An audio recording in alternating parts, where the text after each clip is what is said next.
You want to know what 30 men in a cell built for 8 looks like? I can tell you, because I lived it for 3 years, 4 months, and 16 days in Sao Paulo. Not in some remote facility where the world forgets about you. Right in the heart of the biggest city in South America, where millions of people pass by every day, never knowing what happens behind those concrete walls. My name doesn't matter now. What matters is what I saw, what we all saw, what they don't want you to know about Brazil's prison system. Let me paint you a picture that will never leave your mind. Picture this: a space designed for 8 men. Now imagine 30 human beings crammed into that same space. 30 bodies fighting for air, 30 souls trying to find a corner to call their own, 30 lives reduced to numbers in an overcrowded system that forgot we were still human. The smell hits you first. Always the smell. It's a mixture of sweat, fear, and something else I could never quite identify. Maybe it was hopelessness. Maybe it was the stench of dreams dying slowly, one day at a time. When you're packed that tight, privacy becomes a luxury. Dignity becomes a memory. But here's what they never tell you in the newspapers. Here's what the politicians never mention when they talk about being tough on crime. We found ways to survive. If you think this story is hard to believe, wait until you hear what happened during our first riot. But first, let me ask you something. Have you ever tried to sleep standing up? Because that's what 15 of us did every single night. Subscribe if you want to know how we made it through those endless hours of darkness. I arrived at the 78th Police Precinct in Sao Paulo on a Tuesday. I remember because Tuesdays were visiting days, and I could hear families crying in the hallway as I was processed. The administrative office was clean. The officers wore pressed uniforms. Everything looked official, professional, safe. Then they walked me down a corridor that seemed to stretch forever. The sounds grew louder with each step, not just voices, something more desperate, something that made the hair on the back of my neck stand up. When the guard opened the door to what they called temporary holding, I understood why the families were crying. 80 men, 4 cells, 20 men per cell, they told me, but they were lying. I counted 32 bodies in the cell they threw me into. 32 men in a space that felt smaller than my childhood bedroom. The guard didn't even look at us when he locked the door. We weren't people to him anymore. We were just another problem to be contained.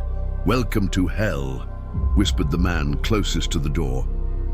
His name was Santos, and he'd been there for 11 months. 11 months in a temporary facility, waiting for a trial that kept getting postponed, waiting for a transfer that never came, waiting for someone in the outside world to remember his name. But Santos taught me the first rule of survival: territory. Every inch mattered. Every corner had an owner. Every spot on the floor was negotiated like a business deal. The weak slept by the toilet. The strong claimed the areas near the single window that let in a sliver of light during the day. Where did that leave me? I spent my first night tied to the window bars with a bedsheet hanging 3 feet off the ground like a piece of laundry. My shoulders screamed. My arms went numb. But I was alive. And in that place, being alive was the only victory that mattered. The guards knew exactly what was happening inside. They walked by every 2 hours and counted bodies. 30 faces pressed against the bars, begging for water, for medicine, for someone to listen to their stories. But counting was all they did. Counting to make sure no one had escaped from hell. How do you escape from a place where escape isn't about breaking out? How do you escape from a system designed to break your spirit before it ever touches your body? You learn to sleep standing up. You learn to eat in 30 seconds when the food finally comes. You learn that the strong survive and the weak disappear. Sometimes, literally, I watched 3 men collapse from dehydration in my first week. They were carried out on stretchers, and we never saw them again. But we also learned something else. Something that would save our lives and damn our souls at the same time. We learned that survival meant becoming part of something bigger than ourselves. Something that existed in every overcrowded cell in Brazil. Something that offered protection in exchange for absolute loyalty. They called it the Brotherhood of the Forgotten. But there are other names for it. Names that carry weight in every prison, every police station, every favela in Brazil. Names that judges whisper and politicians fear to mention. In Sao Paulo, everyone knew which group controlled the yard. The guards pretended they couldn't see the tattoos on our arms. The tattoos that marked us as members of Brazil's most powerful prison faction. But what they didn't know was that those tattoos weren't just symbols of belonging. They were our insurance policy. Hit that subscribe button if you want to know. Our single conversation changed everything for all 30 of us in that cell.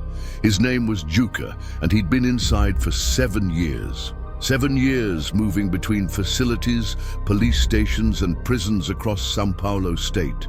7 years learning how the system really worked.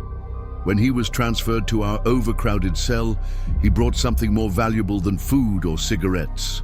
He brought knowledge. And in prison, knowledge is power.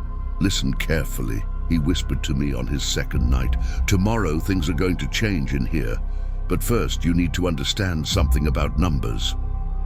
Numbers? They say there are 32 of us in this cell, but the official report will show 28. The guards get paid extra for keeping us under capacity on paper. You understand? We don't exist. That's when I realized the true horror of our situation. We weren't just overcrowded, we were invisible. Men who had fallen through the cracks of a system that was already broken beyond repair. But Juca had a plan. There's a criminal faction that controls most of Sao Paulo's prisons, he explained. They don't just deal drugs or fight territories. They maintain order where the state has failed. They protect members, provide food, medicine, and most importantly, they ensure survival. The faction he was talking about had a code, a set of rules that governed life inside Brazil's most dangerous prisons. They were disciplined, organized, and ruthlessly efficient, and they had offered membership to anyone willing to prove their loyalty. Prove it how? I asked. Juca smiled, but there was no warmth in it. By showing you're willing to die for your brothers, and sometimes by showing you're willing to kill for them too. That night, I couldn't sleep. Not because of the rope cutting into my chest or the sound of 30 men breathing in a space built for 8. I couldn't sleep because I understood that I was facing a choice that would define the rest of my life. Join the faction and survive. Refuse and fade away like so many others before me. But here's what no one tells you about that choice. Here's the part that haunts me every single night, even now, years later, living as a free man with a clean record and a new identity. The faction doesn't just protect you inside prison. They own you outside prison too. Every favor comes with a price. Every meal comes with an obligation. Every moment of safety comes with the understanding that someday, somehow, you'll be called upon to return the investment. And when that call comes, you answer. No matter what they ask, no matter who gets hurt, no matter what your conscience tells you is right or wrong, because the alternative isn't just death. It's something worse. It's becoming nothing, invisible, a ghost wandering through a system that has already forgotten your name.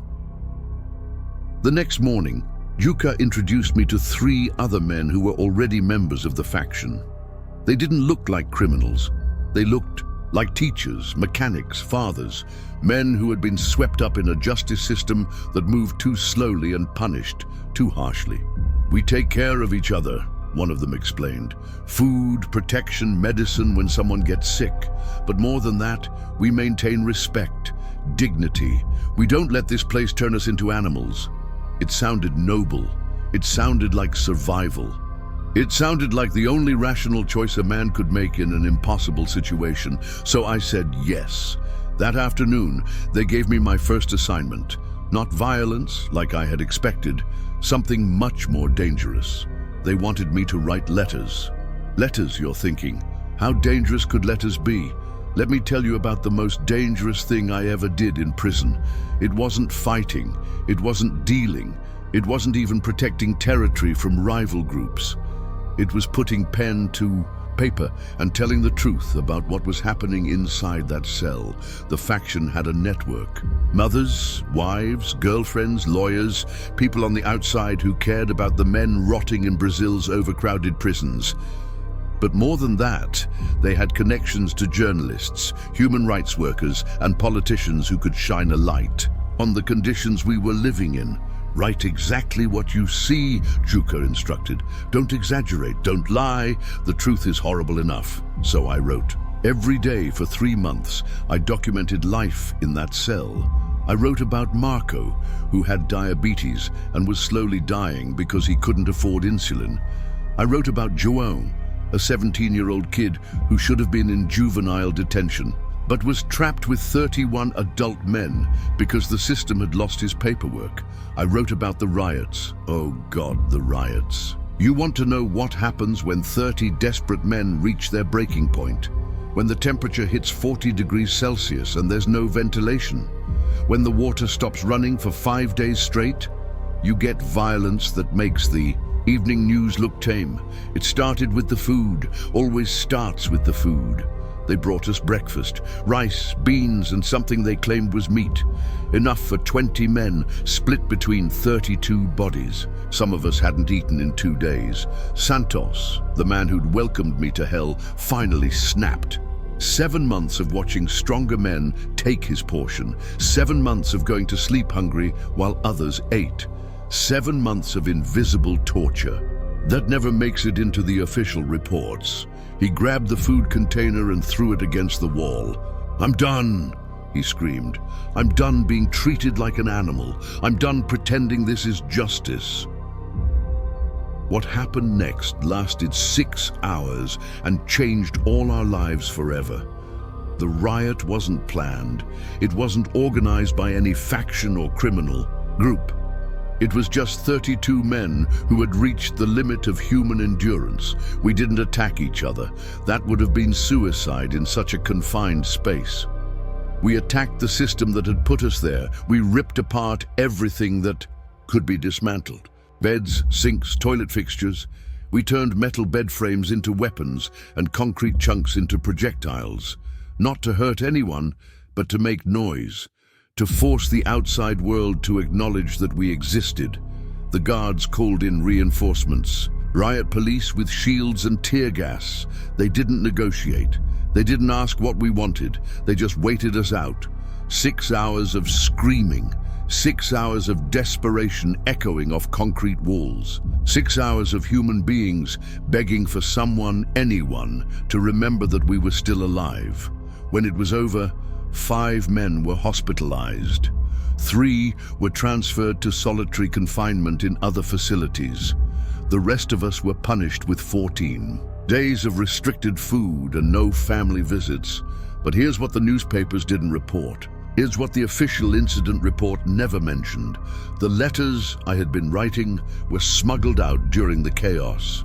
Hidden in the clothing of men being transferred, carried by visitors who slipped them past the guards, delivered to people who could publish the truth about what was happening in São Paulo's temporary detention centers. 2 weeks later, a human rights organization filed a formal complaint with the federal government. A month after that, a congressional investigation was launched. 6 months later, reforms were announced that would reduce overcrowding and improve conditions in police lockups across Brazil. It felt like victory. It felt like our suffering had meant something. It felt like the system was finally listening to our voices. But the faction taught me a lesson that would haunt me for years. Every victory comes with a price. The guards knew someone had been communicating with the outside world. They knew information was leaking from inside the facility, and they were determined to find out who was responsible. They started with interrogations. One by one, men were pulled from the cell and questioned for hours. Some came back with bruises, others didn't come back at all. The pressure was building, and we all knew it was only a matter of time before someone broke. That's when Juka made me an offer I couldn't refuse. "There's a way out of this," he said, "but it requires absolute trust and absolute secrecy," he explained. That the faction had been planning something bigger than letters, something that would expose the entire prison system to international scrutiny. They needed someone with writing skills, someone who could document everything that was happening, not just in our cell, but in facilities across Brazil. "You'll be transferred to another facility," he promised. "Better conditions, fewer men per cell. You'll have access to a computer, research materials, legal documents. You'll write a report that will change everything." It sounded too good to be true, and in my experience, things that sound too good to be true usually are. "What's the catch?" I asked. Juka's expression grew serious. "The report will expose corruption, abuse, and negligence at the highest levels of government. Judges, prosecutors, prison officials, people with real power will be implicated.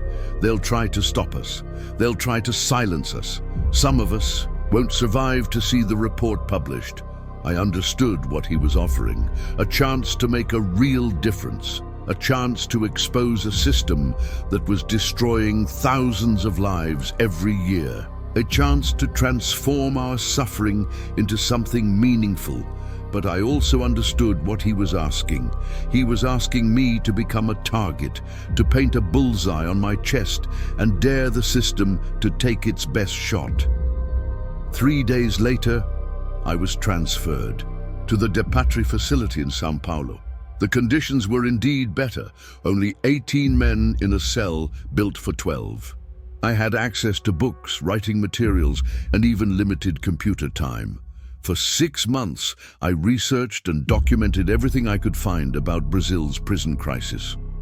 Overcrowding statistics that the government tried to hide, medical records showing preventable deaths, financial documents revealing where the money intended for prison improvements was actually going. The report grew to over 300 pages. Names, dates, specific incidents of abuse and negligence. It was the most comprehensive documentation of prison conditions that had ever been compiled in Brazil. But as I worked, I began to notice changes. Other prisoners were being transferred out of my section. Guards who had been friendly became distant, suspicious. The computer access became more restricted. My letters to family members were being opened and read before delivery. Someone knew what I was doing, and they were closing in. The report was finished, but getting it to the outside world would require a plan that could cost me my life.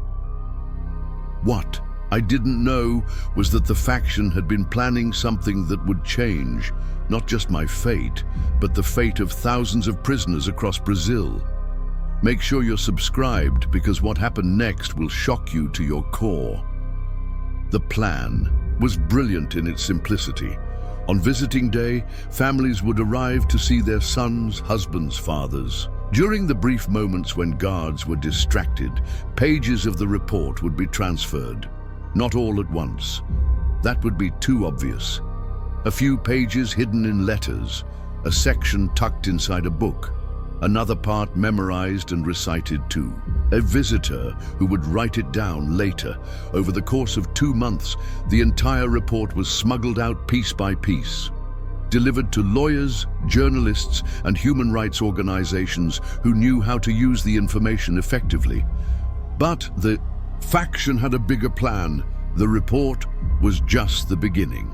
They were preparing to file a class action lawsuit against the Brazilian government. Thousands of current and former prisoners would be represented. The goal wasn't just financial compensation. It was systemic change. New laws, new facilities, new oversight mechanisms that would prevent the kind of overcrowding we had experienced.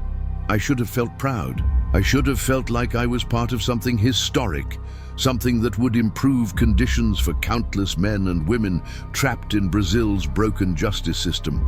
Instead, I felt terrified because I had learned something about the faction that Juka never told me, something that explained how they maintained discipline, how they funded their operations, and how they ensured absolute loyalty from their members. They weren't just a prison support network. They were a criminal organization with operations that extended far beyond the walls of any facility. Drug trafficking, kidnapping, extortion. They did whatever was necessary to maintain power and influence, and now I was part of it, complicit in activities that went far beyond writing reports and filing lawsuits. Every favor I had accepted, every meal I had eaten, every moment of protection I had enjoyed, it all came with strings attached. The realization hit me on a Tuesday, exactly 1 year after I had first arrived at the 78th precinct. A new prisoner was transferred to our section, and within hours, he was found dead in his cell. Officially, it was suicide.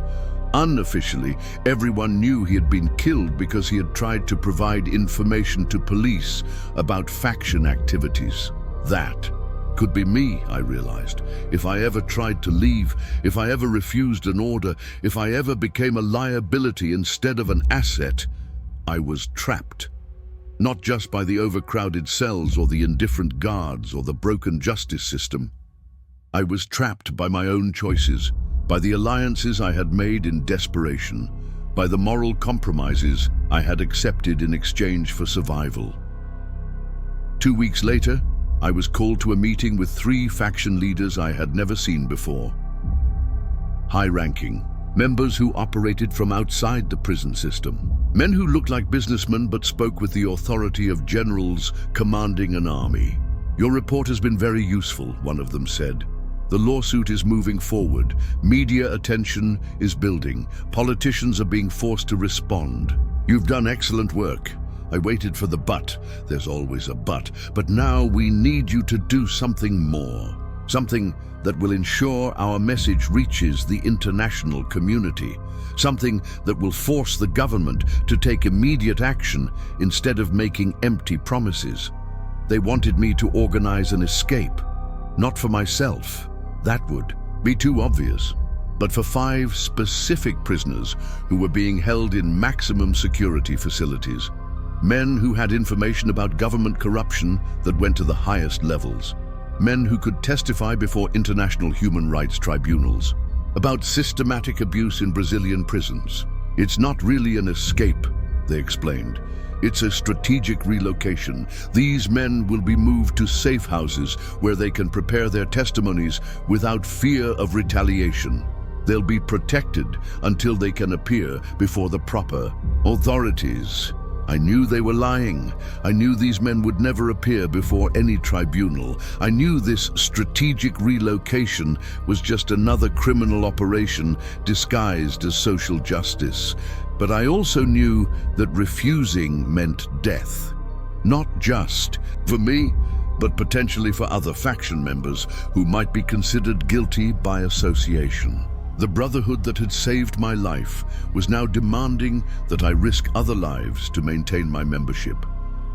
That night, lying on my mattress in a cell that now seemed spacious compared to my first prison experience, I made a decision that would haunt me for the rest of my life. I decided to write one more letter, a letter that would destroy everything I had worked for. A letter that would expose the faction's plans and put my own life in immediate danger. A letter that would force me to choose between survival and conscience. I wrote to Detective Maria Santos, the officer who had originally arrested me. The one person I knew who was both honest enough to act on the information and connected enough to ensure my protection. In the letter, I detailed everything. The faction's criminal operations, the planned escape of the 5 prisoners, the names of leaders, locations of safe houses, dates of planned operations. Everything I knew that could help the police prevent what was about to happen. But I also made a request that revealed just how desperate I had become. I asked her to help me disappear, not just from prison, but from my entire life. New identity, new location, Complete separation from everyone and everything I had ever known. Because once the letter was delivered, once the faction discovered my betrayal, I would be a marked man forever. The hardest part wasn't writing the letter. The hardest part was accepting that I would never see my family again. My mother, who visited every month and brought me books. My sister, who had promised to wait for me no matter how long my sentence lasted. My father, who still believed that his son was a good man who had made a terrible mistake. They would have to be told that I had died in prison. An accident, maybe, or a fight with another prisoner. They would grieve for me, but they would be safe. The faction's revenge would end with my death, not extend to innocent family members. I handed the letter to a guard I'd been bribing for 6 months. A man who was deeply in debt and desperate enough to take risks for the right price. He promised to deliver it personally to Detective Santos within 24 hours. That was the longest day of my life. Knowing that every hour brought me closer to discovery. Knowing that once the faction learned what I had done, my death would not be quick or merciful. Knowing that I had probably saved the lives of those 5 prisoners, but destroyed any chance of seeing meaningful prison reform in my lifetime. The letter was delivered on a Wednesday morning. Detective Santos acted on the information that same day, launching coordinated raids on faction safe houses and arresting key leaders before the planned escape could take place. By Thursday afternoon, everyone in the prison knew there had been a leak. Someone had provided detailed information to the police. Someone had betrayed the Brotherhood. On Friday morning, they came for me. They didn't kill me. That would have been too easy, too quick, too merciful for someone who had broken the most sacred rule of prison life: never betray your brothers. Instead, they did something worse. They made me disappear while still alive. The attack came at dawn, during the shift change when fewer guards were on duty. 5 men entered my cell, faces covered, moving with the precision of soldiers executing a planned operation. No words were spoken, no explanations offered. They knew why they were there, and they knew I knew. They didn't use weapons that would have triggered an official investigation. Instead, they used their hands, their fists, their feet. Professional violence designed to cause maximum damage without leaving obvious evidence. The kind of beating that looks like the result of a prison fight rather than an execution attempt. When they finished, I was broken but breathing, conscious but unable to speak, alive but wishing I was dead. The official report listed my injuries as the result of a dispute with other inmates over commissary privileges. I was transferred to the prison medical facility and placed in protective custody for my own safety. The guards who filled out the paperwork had no idea they were documenting my disappearance from the world. For 3 months, I existed in limbo. Not quite alive, not quite dead. My body healed, but my identity was being systematically erased. My visitor requests were denied. My letters were never delivered. My legal appeals were lost in bureaucratic maze of transfers and misfiled paperwork. Officially, I was still a prisoner in the São Paulo state system. Unofficially, I had become a ghost, but Detective Santos had kept her word. While the faction was orchestrating my disappearance, she was working with federal authorities to arrange something even more dramatic: my complete extraction from the system. The plan was complex and required cooperation from multiple agencies. First, I would be declared medically unfit for incarceration due to the injuries I had sustained in the dispute. Then, I would be transferred to a federal medical facility for specialized treatment. Finally, during that transfer, I would simply vanish from all official records. A new identity had been prepared, new documents, new history, new life. I would become someone who had never been to prison, never written a report about overcrowding, never betrayed a criminal faction. Someone whose past ended the day his future began. The extraction took place on a Tuesday, exactly 2 years after I had first been locked in a cell with 31 other men. I was loaded into a medical transport van under heavy security. 3 federal agents, 2 doctors, and Detective Santos herself accompanied me on what was supposed to be a routine transfer to a medical facility in Brasilia. Halfway there, the van pulled into a rest stop. The official documents were destroyed. The prison transport vehicle was replaced with an unmarked civilian car. Within minutes, the prisoner who had documented the horrors of Brazil's prison system had ceased to exist. I spent the next 6 months in a safe house, undergoing plastic surgery to alter my appearance and intensive counseling to help me cope with what I had experienced. Government psychologists worked with me to develop a new personality, new mannerisms, new speech patterns that would make it impossible for anyone from my past to recognize me. The hardest part wasn't learning to be someone new. The hardest part was accepting that everyone I had ever loved would have to believe I was dead. My family received notification that I had died of complications from injuries sustained in a prison fight. There was a funeral with a closed casket. My mother cried. For weeks, my sister stopped visiting the prison where she thought I was buried in an unmarked grave. Meanwhile, I was learning to live as Roberto Silva, a construction worker from a small town in Minas Gerais who had moved to São Paulo looking for better opportunities. Roberto had no criminal record, no family members who visited prisons, no connection to any faction or criminal organization. Roberto was free. But freedom came with a price that no amount of money could repay.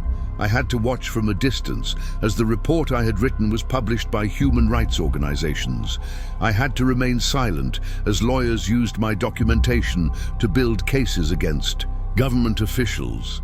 I had to stay hidden as the reforms I had fought for were slowly, inadequately implemented. The overcrowding crisis in Brazil's prisons continues. Even now, as I tell you this story, there are men sleeping, standing up in cells built for half their number. There are families crying in visiting rooms, waiting to see loved ones who have been forgotten by a system that moves too slowly and punishes too harshly. The faction I betrayed was weakened, but not destroyed. New leaders emerged to replace those who were arrested. New operations were established to replace those that were exposed. The Brotherhood of the Forgotten continued to provide protection and purpose for men who had been abandoned by society. And the letters, God, the letters still haunt me. Not the ones I wrote about prison conditions, but the ones I never got to write. The ones that would have explained to my family why I had to disappear. The ones that would have told them I loved them enough to die for them, but not enough to live for them. 5 years have passed since my extraction. 5 years of living as Roberto Silva, building a new life, one careful day at a time. I have a job, an apartment, even a girlfriend who has no idea that the man she loves once lived in hell and documented every horror he witnessed. But late at night, when the city grows quiet and I'm alone with my thoughts, I still hear the sounds. From that first cell, 32 men breathing in a space built for 8, 32 souls trying to maintain their humanity in conditions that would break most people within days. I think about Santos, the man who welcomed me to hell on my first day. I wonder if he ever got his trial. I wonder if he's still alive. I wonder if he ever learned that the letters he helped smuggle out actually changed things, however slightly, for the men who came after us. I think about Juca, the faction member, who offered me protection and purpose when I had nothing else. I wonder if he understood that betraying him was the only way to save the lives he was planning to destroy. I wonder if he would have made the same choice if our roles had been reversed. Most of all, I think about the 30 men who were in that cell with me. 30 men whose names I've never forgotten, whose stories I carry like scars across my conscience. They didn't choose to become political symbols or victims of systematic injustice. They just wanted to survive long enough to return to their families. Some of them probably didn't make it.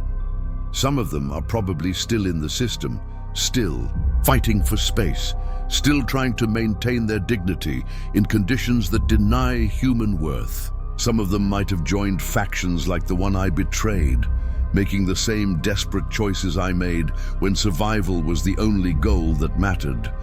I want you to understand something.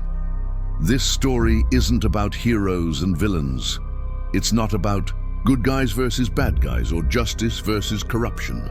It's about human beings placed in impossible situations and forced to make choices that will haunt them for the rest of their lives.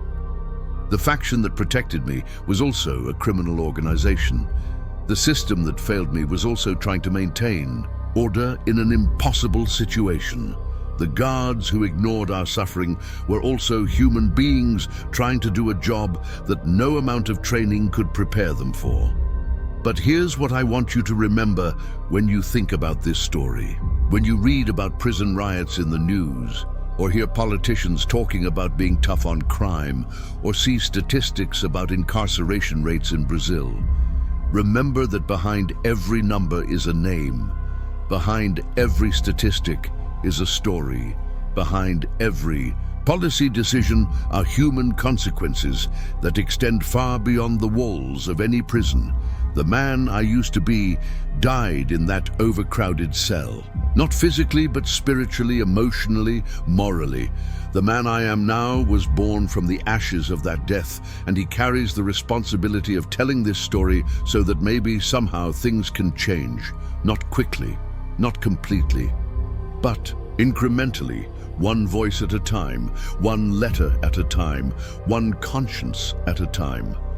I don't know if sharing this story will make any difference. I don't know if it will change a single mind or save a single life. But I know that silence is complicity, and I've been silent long enough. The report I wrote in prison has become part of the historical record. It's cited in academic papers, referenced in legal cases, used by activists to advocate for reform. But the most important part of that report wasn't the statistics or the documentation or the evidence of systematic failure. The most important part was the reminder that prisoners are human beings. That overcrowding isn't just a budget problem or a capacity issue, it's a moral crisis that reflects our values as a society. When we allow 30 men to be crammed into cells built for 8, we're not just failing the prisoners, we're failing ourselves.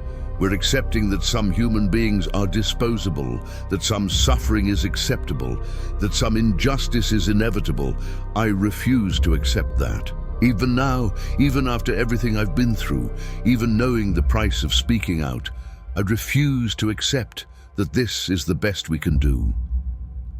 The letters I wrote in prison were smuggled out one page at a time, hidden in the clothing of visitors, memorized by family members who risked their own safety to ensure the truth reached the outside world. Each letter was an act of faith, faith that someone, somewhere would read those words and be moved to action. This story is my letter to you, hidden not in the clothing of visitors or the memory of family members, but in the pixels of your screen and the electricity of digital transmission, carried not by desperate people risking everything to expose injustice, but by the simple act of clicking a link and choosing to listen to a voice that was supposed to be silenced forever. What you do with this letter, with this story, with this truth, is up to you. You can close the browser, move on to the next video, forget that 30 men ever struggled to breathe in a cell built for 8. That's your choice, and I understand it. Some truths are too heavy to carry, or you can remember, you can share. You can ask questions about the justice system in your own country, your own community, your own conscience. You can refuse to let this story disappear into the digital void, where so many inconvenient truths are buried. The choice is yours. It was always yours. It's the same choice I faced in that overcrowded cell when Huka offered me protection and purpose in exchange for loyalty to a cause I didn't fully understand. Survive by accepting the system as it is, or risk everything by demanding that it become what it should be. I made my choice. I paid the price. I survived to tell this story. Now the choice is yours. Thank you for listening to this confession, for staying with me through the darkest chapters of a story I never thought I'd be able to tell. If this story moved you, if it changed how you think about justice and human dignity, then my sacrifice meant something. Subscribe to Voices Behind Bars because there are other stories that need to be told, other voices that have been silenced for too long, other truths that are waiting for someone brave enough to listen. Remember, behind every number is a name, behind every statistic is a story, and behind these walls, human beings are still fighting for dignity, for justice, for the simple right to be remembered as more than just another case file in an overcrowded system. This is Roberto Silva, speaking for the man I used to be, carrying the voices of 30 men who shared a cell built for 8 and refusing to let their stories die in silence. The brotherhood of the forgotten is real, but so is the power of remembering. So is the strength of speaking truth. So is the hope that someday, somehow, things can change. One letter at a time, one voice at a time, one conscience at a time. Thank you for listening, and thank you for remembering.